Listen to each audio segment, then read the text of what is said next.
इस लेक्चर में फंक्शन के बारे में पढ़ेंगे डिटेल से, बेसिक्स ऑफ फंक्शंस। ठीक है, ज़्यादातर स्टूडेंट जो है उसको फंक्शन के बारे में जो कंसेप्ट है वो ज़्यादातर क्लियर नहीं होता, काफ़ी मसले मसाइल होते हैं। तो आज हम फंक्शन को डिटेल से और स्टेप वाइज जो है इसको हम पढ़ेंगे। ठीक है, तो इसकी जो बेसिक्स है वो क्या है। तो फंक्शन को सही तरीके से समझने के लिए आप लोगों ने ये बात जहन में रखना होगा कि देखिए, जब मैथमेटिक्स में हम कोई कंसेप्ट पढ़ते हैं या कोई कंसेप्ट हम सीखने चाहते हैं तो सबसे पहले उसको हमें चाहिए कि उसको हम जो है स्टेप वाइज सीखें। ठीक है, तो फंक्शन को समझने के लिए कुछ स्टेप्स है या कुछ कंसेप्ट्स है जो इससे पहले आते हैं, उसको हमने जो है सीखना है। ठीक है, उसके बाद फिर फंक्शन जो है आपको सही तरीके से समझ में आ जाएगा। ठीक है, अच्छा, सबसे पहले मैं फंक्शन के बारे में थोड़ा नहीं, अभी इस टाइम नहीं बताऊंगा। अच्छा चलो, थोड़ा इससे जो बेसिक्स है वो हम पढ़ते हैं, उसके बाद जो है इस पर हम रियल एग्जांपल में कहेंगे कि व्हाट इज फंक्शन। ठीक है, तो आते हैं सेट की तरफ। तो सबसे पहले ज़्यादातर ऐसा ही होता है कि जब हम मैथमेटिक्स में कोई कंसेप्ट पढ़ते हैं तो उसके लिए सबसे जो ज़रूरी चीज़ है वो होता है सेट, कि हमें सेट के बारे में मालूम होना चाहिए।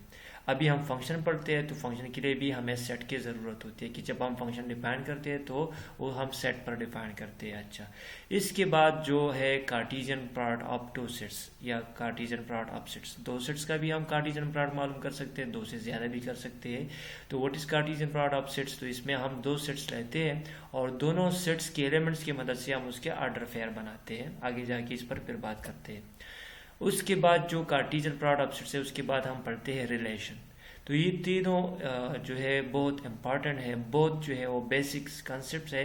अगर इसको आप समझते हैं तो फंक्शन को समझने में फिर आप लोगों को आसानी होगी। ठीक है, तो ये वीडियो जो है आप लोगों ने पूरा का पूरा देखना है, इसमें जो है कोई जो है वो स्किप नहीं करना है, ताकि आपको पूरा का पूरा समझ में आ जाए कि व्हाट इज फंक्शन। ठीक है, अच्छा, उसके बाद हम फिर रिलेशन पर कुछ कंडीशन लगा के उसके बाद हम पढ़ेंगे फंक्शन के बारे में। तो इस लेक्चर में हम सिर्फ सेट, फिर सेट के बाद cartesian product of two sets and then relation and then function, function का जो बेसिक डिफिनीशन है और उसके बारे में जो बेसिक्स है वो हम पढ़ेंगे। ठीक है, फिर नेक्स्ट लेक्चर में इसका ग्राफ वगैरह वो पढ़ेंगे। अच्छा, तो आते हैं सेट के। Set you know from the basic class, from the class 6th and from the initial classes you can define the set as a well defined collection of distinct object is called set. Set जो है ये एक collection है। Collection mean मजमूआ, आप किसी चीज़ का group बनाते हैं, किसी चीज़ का क्लास बनाते हैं, चीज़ों को इकट्ठा किसी टुकड़ी में रखते हैं वगैरह वगैरह। तो जब हम चीज़ों को अलग अलग करते हैं, उसका कुछ सेट्स वगैरह उसके नेचर के मुताबिक हम बनाते हैं, तो उसको हम कहते हैं कलेक्शन।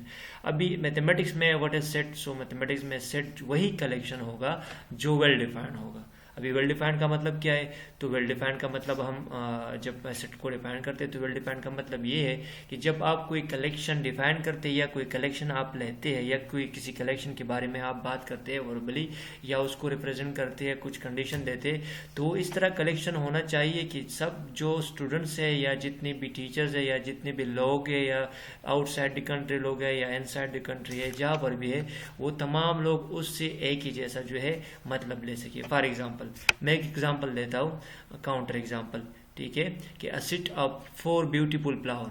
तो अब जो 4 सेट हम लेते हैं जिसमें 4 ब्यूटीफुल फ्लावर होंगे, तो वो 4 ब्यूटीफुल फ्लावर जो है वो मेरे लिए अलग होंगी, किसी दूसरी बंदे जो लेट से अयास के लिए अलग होगी, किसी तीसरी बंदे अगर उससे हम पूछेंगे तो उसके लिए वो 4 फ्लावर अलग होगी। तो this is not a well defined collection, so it will not make a set according to mathematics. ठीक है, तो वेल डिफाइंड क्या होना चाहिए, वेल डिफाइंड इस तरह होना चाहिए। फॉर एग्जांपल मैं दूसरा, ये जो था ये काउंटर एग्जांपल था, अगर मैं ये कहूँ कि the set of days of a week, तो दिस इज यूनिवर्सल ट्रूथ।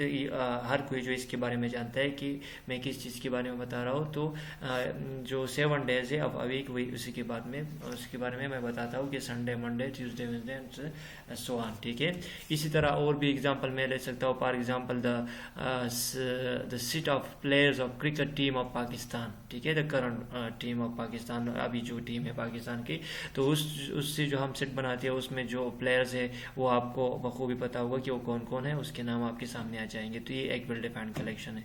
अच्छा, दूसरी बात डिस्टिंक्ट ऑब्जेक्ट। इसमें जो कलेक्शन आप बनाते हैं तो वो वेल डिफाइंड भी होना चाहिए और उसमें जो एलिमेंट्स होंगे वो सिर्फ एक बार उसमें लाई करेंगे, मतलब डिस्टिंक्ट होगी। तो दिस इज कॉल्ड सेट। कुछ एग्जांपल करते हैं इस पर। The set of student of BS2 GCM मरगरा, ठीक है, ये मैंने कॉलेज लिया है जहाँ पर मैं पढ़ा रहा हूँ, GCM मरगरा, उसी क्लास की BS कॉमर्स 2 के जो स्टूडेंट्स हैं उसका सेट मैंने बना दिया, तो ये वेल डिफाइंड है। The set of days of a week, ये वेल डिफाइंड है और इसमें डिस्टिंक्ट भी है, मतलब संडे जो है वो 2 बार एक हफ्ते में नहीं आती। इसी तरह the set of whole numbers, और तमाम लोग जो है इसके बारे में जानते हैं कि what is the set of whole number which start from 0 1 2 3 and so on. Similarly, the set of months of solar years, everyone can know about this. The set of months of solar years are January, February, March, April and so on.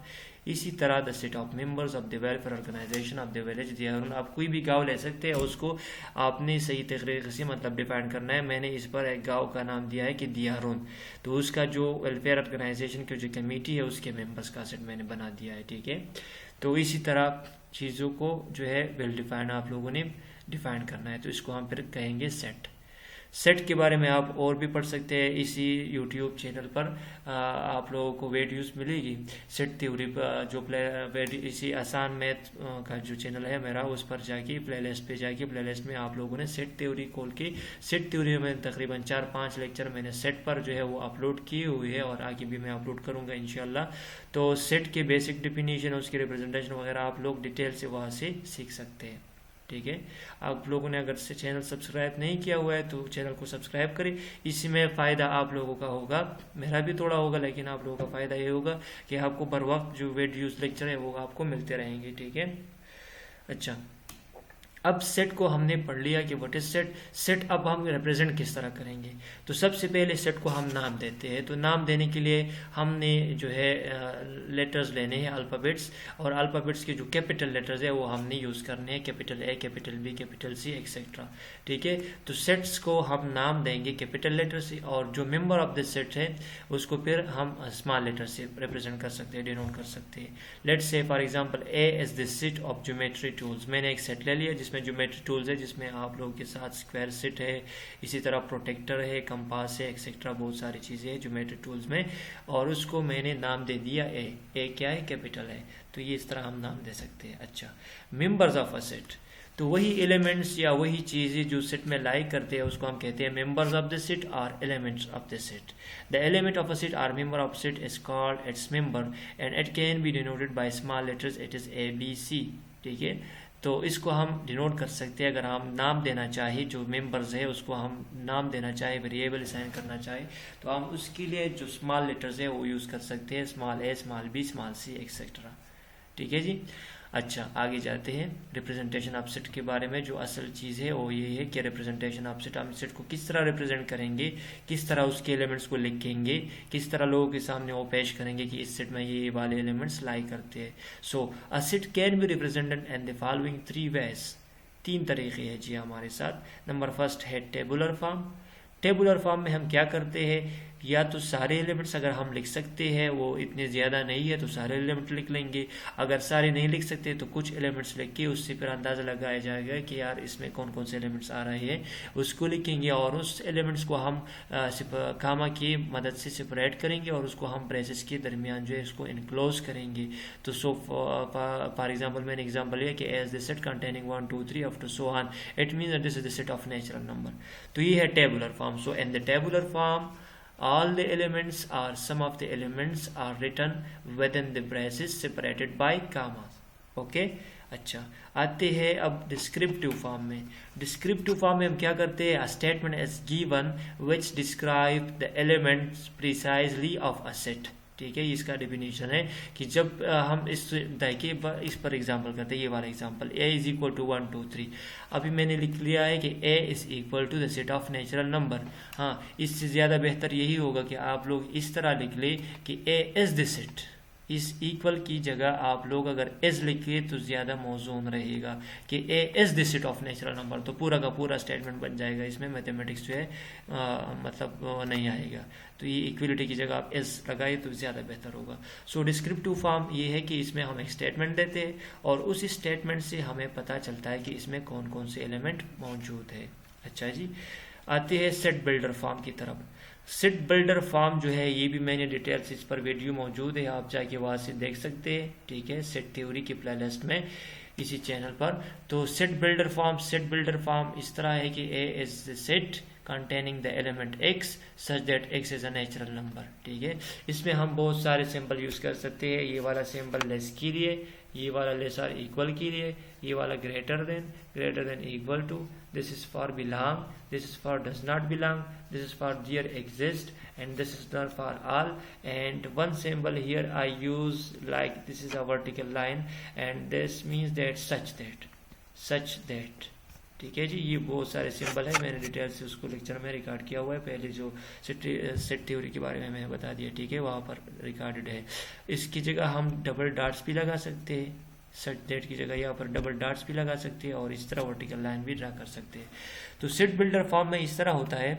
अच्छा, दो symbol मैं और लिख लेता हूँ यहाँ पर। एक होता है इस तरह सिंबल, इसको हम कहते हैं आर, और एक होता है इस तरह सिंबल, इसको हम कहते हैं एंड। ठीक है, तो ये सारे सिंबल्स को हम यूज करेंगे सेट बिल्डर फॉर्म में। तो सेट बिल्डर फॉर्म में हम जितने भी एलिमेंट्स हैं उसको हम एक वेरिएबल असाइन करते हैं, फिर एक सिंबल लगा देते हैं कि सच दैट और x is a natural number. तो ये सेट बिल्डर फॉर्म में फिर सच दैट के बाद हम x पर कंडीशन लगा देते हैं, x को हम स्पेसिफाई करते हैं, x को हम डिफाइन करते हैं, उससे पता चल जाता है कि इसमें कौन कौन से एलिमेंट है। तो ये सेट हमने तीन तरीकों से लिख लिया, tabular form, then the set of natural number which is descriptive form, and this is x such that x is a natural number। आप x को इस तरह भी लिख सकते हैं तो ज़्यादा आसान हो जाएगा कि x a is equal to x such that x belongs to natural number। इस तरह आप लिख सकते हैं तो वो जो है मौजून होगा। अच्छा जी, यहाँ तक समझ में आ गया होगा आप लोगों को। अच्छा, अब आगे जाते हैं। This was the representation of set. यहाँ तक क्लियर, आप बहुत सारे एग्जाम्पल इस पर स्टडी कर सकते हैं। अच्छा, अब आते हैं cartesian product of two set. हम फंक्शन के करीब जा रहे हैं, फंक्शन को डिफाइन करने के लिए ये चीज़ ज़रूरी थी। अच्छा, cartesian product of two set. Okay जी, cartesian product of two sets. तो कार्टेशियन प्रोडक्ट हम किस तरह मालूम कर सकते हैं? कार्टेशियन प्रोडक्ट हम जो है वो डिफाइन करते हैं कि this is the set containing all the ordered pairs a comma b such that a belongs to a and b belongs to b। Cartesian product में हम और कुछ नहीं करते, जस्ट हम किस तरह इसमें क्या करते हैं, हम पहले सेट से एक एलिमेंट उठाते हैं और दूसरी सेट से भी एक एलिमेंट उठा के उसके साथ पेयर कर लेते हैं, a comma b। ठीक है, तो इसमें सारे ऑर्डर्ड पेयर्स में होगी और ऑर्डर्ड पेयर्स में जो पहला एलिमेंट है वो हम पहले सेट से लेंगे और दूसरा जो एलिमेंट है वो हम दूसरी सेट से लेंगे। ठीक है, इसी तरह जो है कार्टेशियन प्रोडक्ट बनेगा। अच्छा, in set builder form we can write a cross b equal to.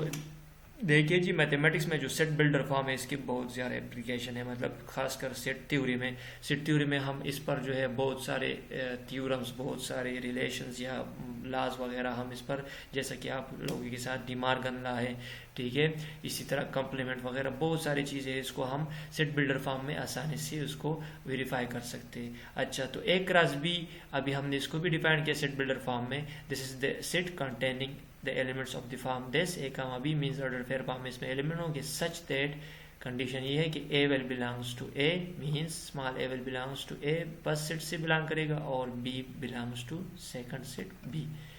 ठीक है, तो ये ऑर्डर पेयर बनेगी। फॉर एग्जाम्पल मैं एक एग्जाम्पल लेता हूँ, a is equal to 1 2 3 and b is equal to a b c। ठीक है जी, तो ये मैंने दो सेट्स ले लिए। अब इसका जो है मैंने क्रॉस मालूम करना है। किस तरह मालूम करेंगे? बिल्कुल इजी है। आप लोगों ने सबसे पहले 1 उठा के a के साथ पेयर कर लेना है, उससे बनेगा 1 कामा a। फिर आप लोगों ने इसी 1 के साथ b को पेयर करना है, इसी तरह बनेगा 1 कामा b। फिर आप लोगों ने इसी 1 को c के साथ पेयर करना है तो 1 कामा c बनेगा। यहाँ तक 3 ऑर्डर पेयर बने। अभी 2 की बारी है, 2 को a के साथ पेयर करना, फिर 2 को b के साथ पेयर करना, फिर 2 को c के साथ पेयर करना, तो 2b 2c 2a 2b 2c बनेगा। अभी 3 की बारी है तो 3 को a के साथ पेयर करना, फिर b के साथ पेयर करना और फिर c के साथ पेयर करना, तो 3c बनेगा। अच्छा, कितने ऑर्डर पेयर बन गए जरा काउंट कर लो, जल्दी से काउंट कर लो जी। बिल्कुल ठीक, 1 2 3 1 2 3 1 2 3 मीन्स 3 3 3 9 बन गई। ऑर्डर पेयर कितनी बन गई? 9 बन गई। अच्छा, तो आप लोगों ने अभी एक फार्मूला याद रखना है कि जब पहले सेट में m एलिमेंट्स होंगे और दूसरी सेट में n एलिमेंट्स होंगे, has n elements, a has m elements and b has n elements, then a cross b will have mn elements. तो इसमें 3 एलिमेंट्स थे और इसमें भी 3 एलिमेंट्स थे, तो 3 क्रॉस 3 मीन्स 9, तो 9 ऑर्डर पेयर बनेगी। ठीक है, हाँ, अगर इसमें मैं एक एलिमेंट ज्यादा कर लूँ d इसमें लिख लूँ, ठीक है। तो अभी इसमें एलिमेंट्स 4 हो गए, तो 3 4 और 12 एलिमेंट्स बनेंगे। किस तरह, अभी ये जो 1 2 3 है, इसने डी के साथ बी जो है पेयरिंग करनी है, तो 1D पेयर करना है, फिर इस तरह 2D जो है वो भी बाकी है इसमें, और इस तरह 3D भी बाकी है। तो मतलब 3 ऑर्डर पेयर और आ जाएंगे, तो 3 4 और 12 हो जाएंगे। अच्छा, तो आप लोगों ने अभी ये याद रखना है कि अगर पहले सेट में m एलिमेंट्स है और दूसरे में m, तो दोनों का प्रोडक्ट जो है उससे इतने ऑर्डर पेयर बनेंगे, 3 3, सो 3 3 9। अगर इसमें 4 होगी पहले वाले सेट में और दूसरे में 3 होगी तो 4 3 12। अगर इसमें 5 होगी और दूसरे में 2 होगी तो 5 क्रॉस 2 मीन्स 10 ऑर्डर पेयर बनेंगे। इसी तरह इसमें एलिमेंट्स की तादाद हम मालूम कर सकते हैं। ठीक है जी, यहाँ तक मेरे ख्याल से आप लोगों को क्लियर है। अब आगे जाते हैं रिलेशन पे। ठीक है, तो रिलेशन, आप लोग रिलेशन को सही तरीके से आप इसको पहचान सकते हैं। रिलेशन हम अपनी जो रियल लाइफ है इसमें हम बहुत सारे रिलेशन देख सकते हैं। ठीक है, जैसा कि डिमांड का प्राइस के साथ रिलेशन है, डिमांड बढ़ती है प्राइस बढ़ती है, किसी चीज़ की डिमांड नहीं होती तो उसकी प्राइस कम होती है, ये एक रिलेशन है। अच्छा, जैसे कि हमारी फैमिली में रिलेशंस होते हैं कि this is my relative, this is my cousin, this is my brother and he is my brother and he is my something else, जो भी आप लोग लेना चाहे, तो वो भी एक रिलेशन है। इसी तरह बहुत सारे रिलेशन है, बहुत सारी चीज़ों को हमने एक दूसरे के साथ रिलेट किया है। अच्छा, रेन को हमने रिलेट किया हुआ है क्लाउड्स के साथ, क्लाउड्स आएंगे तभी रेन होगा, क्लाउड्स नहीं आएंगे तो रेन नहीं हो सकता। इसी तरह जो गर्मी है सूरज के साथ रिलेटेड है वगैरह, ये सारे के सारे रिलेशन है। तो अभी आते हैं हम रिलेशन पे। Any subset of A cross B is called relation from A to B. अच्छा, जब आप लोग कार्टेशियन प्रोडक्ट मालूम करोगे उसके बाद आप उसमें से कोई सबसेट लेते हैं तो उसी सबसेट को हम कहेंगे रिलेशन। अच्छा, सबसेट पर भी जो है वो वैल्यूज वहाँ पर आप लोगों को मिलेगी, उसके लिए आप लोगों ने वहाँ से वॉच करना है। तो सबसेट्स, हम जब किसी सेट से कुछ एलिमेंट्स लेते हैं या ज़्यादा लेते हैं या पूरा लेते हैं या कुछ भी नहीं लेते, सारे इसके सबसेट बनते हैं। फॉर एग्जांपल मैं इसी तरह मैंने ले लिया 1 2, चलो 2 1 2 3, मैंने इसमें 3 एलिमेंट्स ले लिए, तो इसका सबसेट एक ये है कि एम्प्टी सेट ले लो। इसका एक सबसेट 1 ले लो तो ये भी इसका सबसेट है। अगर आप लोग 2 लेते हैं तो ये भी इसका सबसेट है। अगर आप इसके लिए 1 और 2 दोनों लेते हैं तो ये भी इसका सबसेट है। मतलब एक सेट दूसरी सेट का सबसेट तब होगा अगर उसके एलिमेंट्स, तमाम एलिमेंट्स उस इस सेट में मौजूद होंगे। ठीक है। अच्छा, तो अभी किसी सेट का जब हम सबसेट मालूम करते हैं, जो पावर सेट की बात होती है, ठीक है, फॉर एग्जांपल ये वाला मैं कंसिडर कर लेता हूँ ABC वाला, तो इसके सबसेट्स ये वाले बनते हैं। आप लोगों ने जल्दी जल्दी नोट कर लेना है। एक बनता है एम्प्टी सेट, दूसरा बनता है A सेट, इसी तरह बनता है B, इसी तरह बनता है C, ठीक है, इसी तरह बनता है AB, और फिर बनता है AC, और फिर बनता है BC, और फिर बनता है, चलो लिख लेता हूँ AC, फिर बनता है BC, और फिर बनता है ABC। अभी ये 1 2 3 4 5 6 7 8, इसकी पॉसिबल सबसेट जो है वो 8 बन रहा है। आप लोगों ने दोबारा इसको करना है। ठीक है, आप लोग कर सकते हैं इसको। तो ये 8 बनते हैं। किस तरह 8 बनते हैं, तो आप लोगों ने इसके लिए भी एक फार्मूला नोट करना है कि जब आप किसी सेट के लिए सबसेट मालूम करना चाहते हैं तो कितने सबसेट बनेंगे। तो इस सेट में अगर 3 एलिमेंट्स है तो इसके सबसेट बनेंगे 2 पावर 3 इक्वल 8। इसी तरह इसमें है 2 3, इसमें तो इसके लिए भी 2 पावर 3 इक्वल 8 सबसेट बनेंगे। अभी ये जो एक रास्बी आपको नज़र आ रहा है, अभी इसी की हम सबसेट की बात करते हैं। ठीक है, तो सबसे पहले मैं इससे एक सबसेट उठाता हूँ, उसमें कोई भी एलिमेंट नहीं लेने। नाउ एनी सबसेट ऑफ एक रास्बी, इसका जो भी सबसेट आप उठाओगे उसको हम कहेंगे रिलेशन। अच्छा, but it will be relation from एक रास्बी ए टू बी। अच्छा, R0 मैंने ले लिया, उसको मैंने एम्प्टी सेट ले लिया, मतलब इसमें से मैंने कोई भी एलिमेंट सेलेक्ट नहीं किया तो इसको हम कहते हैं एम्प्टी सेट, और ये इसका सबसेट बनता है, प्रॉपर सबसेट बनता है। मैंने एक दूसरा रिलेशन लिया, उसमें मैंने सिर्फ 1 कामा 1 को उठा दिया, इसमें सिर्फ एक एलिमेंट को मैंने उठा दिया, तो ये भी उसका एक रास्बी का सबसेट बनता है, इसको हम कहेंगे रिलेशन। अच्छा, इस रिलेशन को देख ले ज़रा, ये रिलेशन क्या कह रहा है। ये रिलेशन कहता है कि A और B 2 फैमिली है, और उन 2 फैमिली में 1 का रिश्ता जो है वो A के साथ है, बाकी अनरिलेटेड है, बाकी का दूसरे के साथ, एक दूसरे के साथ कोई रिलेशन नहीं। फॉर एग्जांपल ये 1 कोई शख्स है और इसका जो है A के साथ जो है फ्रेंडशिप है, बाकी ये 2 3 ABC एक दूसरे को, इसके साथ उसका कोई लेन देन नहीं है। तो एक रिलेशन ये वाला रिलेशन ये हमें बताते हैं। अच्छा, दूसरा रिलेशन लेते हैं 1A 2A, ठीक है। तो इसका मतलब ये कि 1 जो है उसका भी ए के साथ फ्रेंडशिप है और 2 का भी ए के साथ फ्रेंडशिप है।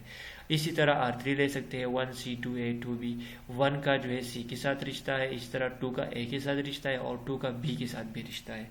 इसी तरह ये R4 है, ये एक रिलेशन आप ले सकते हैं, ठीक है। बहुत सारी आप इससे रिलेशन बना सकते हैं। इसमें कितने एलिमेंट्स है? 1 2 3 4 5 6 7 8 9।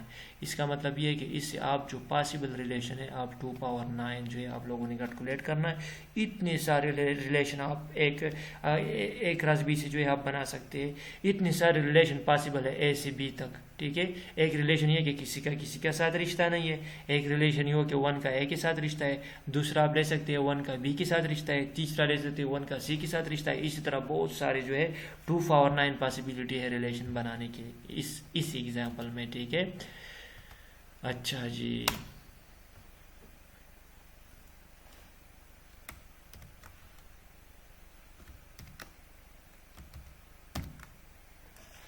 तो ये था रिलेशन। इसके बाद हम जाते हैं Venn diagram of a relation, ठीक है। अच्छा, तो अभी वही रिलेशन हम उठाते हैं। उसमें से मैंने एक क्रॉस बी मालूम किया, एग्जांपल है A = 1 2 3 एंड B = ABC। एक क्रॉस बी हमने मालूम किया 1A 1B 1C 2A 2B 2C 3A 3B 3C। अच्छा, इसमें से मैंने एक रिलेशन उठा लिया, let's say 1C 2A 3C। इसको हम वेन डायग्राम की मदद से हम अब डिनोट करेंगे इस रिलेशन को। किस तरह? अच्छा जी, ये एक वेन डायग्राम मैंने ले लिया। ये फर्स्ट सेट को रिप्रेजेंट कर रहा है 1 2 3 और ये सेकंड सेट है ABC। अभी इस रिलेशन को आप लोगों ने इस पर डिनोट करना है। तो this is a relation from A to B, this is a relation from this set to this set. How it is related? 1 is related with C, okay. अच्छा जी, 2 इज रिलेटेड विद A। अच्छा जी, 3 is related with C। तो देखिए ज़रा, ये Venn diagram है। आप लोगों ने रिलेशन को इस तरह भी लिख सकते हैं अल्टरफेयर की शक्ल में, और इस तरह वेन डायग्राम की शक्ल में भी आप लोग लिख सकते हैं। इससे खूब पता चलता है कि यार 1 C के साथ रिलेटेड है, 2 A के साथ रिलेटेड है और 3 जो है वो भी C के साथ रिलेटेड है। इस फर्स्ट सेट को जो है, इसको पूरी सेट को हम कहते हैं डोमेन। सेकंड सेट पूरी सेट को ABC including all the elements, इसको हम कहते हैं को डोमेन ऑफ द रिलेशन। अच्छा जी, अब सेकंड सेट में जो एलिमेंट्स इन्वॉल्व हो जाते हैं, यहाँ पर A और C इन्वॉल्व हो रहे हैं, तो इस A और C को हम कहेंगे रेंज ऑफ द रिलेशन। तो range of the relation is the subset of को डोमेन, इसका सबसेट होता है which contains those elements which take part in the relation. Here range of the relation is A, C। इसमें सिर्फ A और C involve हो रहे हैं, ठीक है जी। ये है Venn diagram of a relation. अच्छा, इसमें हम कुछ और पढ़ते हैं। ये वाला जो है इसको हम कहते हैं इनपुट वैल्यू, या इसको हम कहते हैं प्री इमेजेस, या इसको हम कहते हैं इंडिपेंडेंट वैल्यूज। मींस पहले सेट से आपने अपनी मर्जी से वैल्यू उठानी है, लेकिन अगर आपने यहाँ से 1 उठा लिया तो 1 के साथ अब आप जो है ये आपको कंपेल करता है ये रिलेशन के 1 के साथ आप अब A नहीं उठा सकते। 1 के साथ आपने अभी उठाना है C, 1 के लिए यहाँ पर मौजूद है C। तो पहली वैल्यू आप अपने से खुद से उठा सकते हैं, लेकिन उस पर फिर डिपेंड करता है ये वाली वैल्यू 1C। अच्छा, इसी तरह 2 जो है ये भी इंडिपेंडेंट इनपुट या प्री इमेज वैल्यू है। अच्छा, ये वाली जो वैल्यू है जो हमें रेंज में मिलती है, इसको हम कहते हैं आउटपुट वैल्यूज, या इसको हम कहते हैं इमेजेस। और इसको अगर हम वेरिएबल की शक्ल में लेते हैं तो इसको हम कहेंगे डिपेंडेंट वैल्यूज और डिपेंडेंट वेरिएबल्स। ये चीज़ें हम फिर फंक्शन में भी पढ़ते हैं। ठीक हो गया जी, ये था Venn diagram of a relation. फिर आगे हम जाएंगे फंक्शन पर। तो इंशाल्लाह इस लेक्चर का जो है दूसरी पार्ट वो मैं अपलोड करूँगा, और उसमें हम यहाँ से स्टार्ट करेंगे फंक्शन से। तो रिलेशन तक आप लोगों ने अभी सही तरीके से ये आप लोगों ने याद करना है, इसको सीखना है, समझना है, ठीक है। आज इस लेक्चर में हमने किस चीज़ के बारे में बता दिया? सेट के बारे में। सेट के बाद फिर रिप्रेजेंटेशन ऑफ सेट, फिर उसके बाद कार्टेशियन प्रोडक्ट ऑफ सेट, फिर कार्टेशियन प्रोडक्ट ऑफ सेट से जो है आप कोई भी सबसेट लेते हैं तो एक रिलेशन बनता है फ्रॉम A to B। अच्छा जी, उस रिलेशन में फिर डोमेन, इनपुट वगैरह, को डोमेन, रेंज वगैरह हमने पढ़ ली, उसका वेन डायग्राम भी हमने ये डिस्कस कर लिया। अब इसके बाद जो है हम फिर फंक्शन पढ़ेंगे इंशाल्लाह नेक्स्ट लेक्चर में। तो आप लोग इस जो है चीज़ को सही तरीके से समझ लें, और इंशाल्लाह फिर फंक्शन के बारे में हम डिटेल से पढ़ेंगे। अल्लाह हाफिज़, थैंक यू।